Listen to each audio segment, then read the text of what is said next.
Today we're doing a little planting. We're planting some starberries. Oh, I mean strawberries. Strawberries. And you can tell them, Denise, where are we planting these? We're planting them in the back of my dad's old Chevrolet truck. Carla made a little garden bed right here in the back of it. And so we're going to plant these strawberries here. We thought that that would be just, you know, cute and unique to have a little garden right here in the back of the truck. It's going to be a truck garden. So we've got our winter garden over on the south side of the house, and this is over on the south side of the truck. And we're going to have us a little summer garden right here. And I found these strawberry plants at Walmart, and they were $3.48 a cup for each cup. So I got to looking through them, and I saw that some of the cups had 2 plants instead of 1. So I bought 4 cups that had 2 plants each. So I paid for 4 plants, but I've got 8. She's got kidneys, y'all. She's got kidneys. Right here. So we're going to pop them out of these cups, break these 2 plants apart, and plant them. These are called Quinault strawberries. And they're Bonnie Plants is the brand of the company that makes them. Quinault is the type, and it's a Miracle Grow plant. So we're going to try to break them apart and plant them without damaging their root system. And the instructions on it said that they will bear strawberries up until frost. Well, we don't usually get frost until maybe October or November. So we're hoping that we're going to have strawberries for a long time. See, 2 out of 1 cup. 2 strawberry plants. So just have to gently remove them. Let's see, do we want to start at the back and go this way kind of in a pattern, or do we want to start at the front? 1, 2, 3, 4, 5, 6, 7, 8, maybe that way. Let's see. So this spot is typically sunny. It's shady right now. And we're in the first week of March, aren't we? Yeah.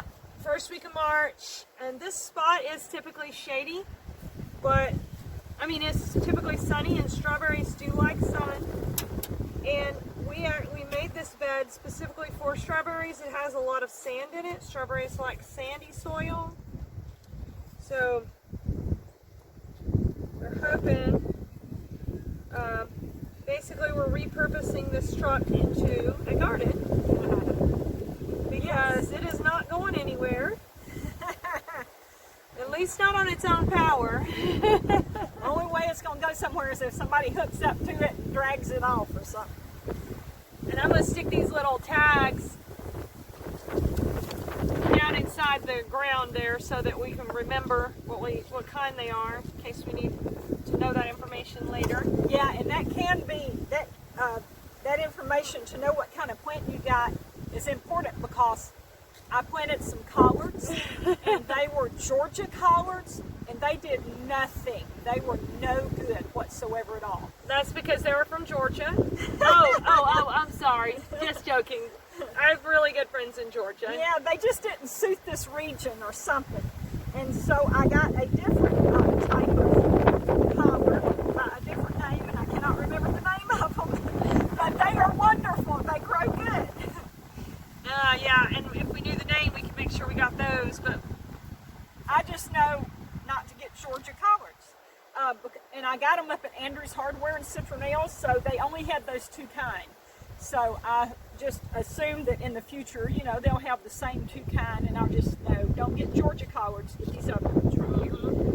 Because different things grow better or worse in different climates. So Yeah.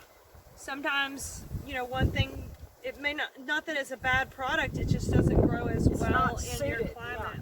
Yeah, it's not suited for your region. Denise, look at how we did. Like you're doing rows and I'm doing a zigzag pattern.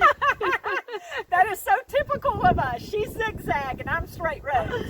I mean, just in life in general. We complement each other. Now we got to figure out where we're going to put these two. Oh, I guess you can put one at the back.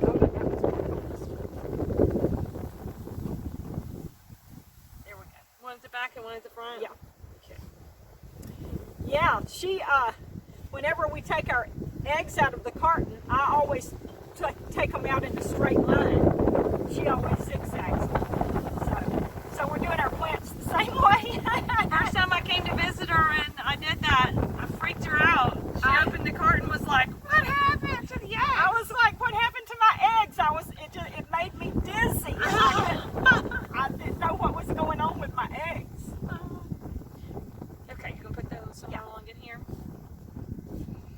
And I have a perfectly good reason for why I zigzag things. So eggs I zigzag so that I make a evenly balanced egg carton, so that when you get half the eggs out, you don't have half the eggs in one end and half the other end be empty, and then you go to lift it and take it out and it tries to fall on you. And for this, my thought was if we zigzagged them, they'd be farther apart. But this is going to work fine. That's her side and this is my side, and we'll see which way does the best. It's not, different is not better or worse. Yeah, different is just unique. It makes life more interesting. And it's complimentary. Yes, complimentary. So there's a little gardening bit for you guys today. And you guys can enjoy a little bit of the sunshine we have in March in South Alabama. And maybe we'll get to show you the fruit from these plants. That's the idea. Have some fruit later on to show them. All right. Is that a wrap? That's a wrap. All right. That's a chicken wrap. Well, maybe it's a strawberry wrap.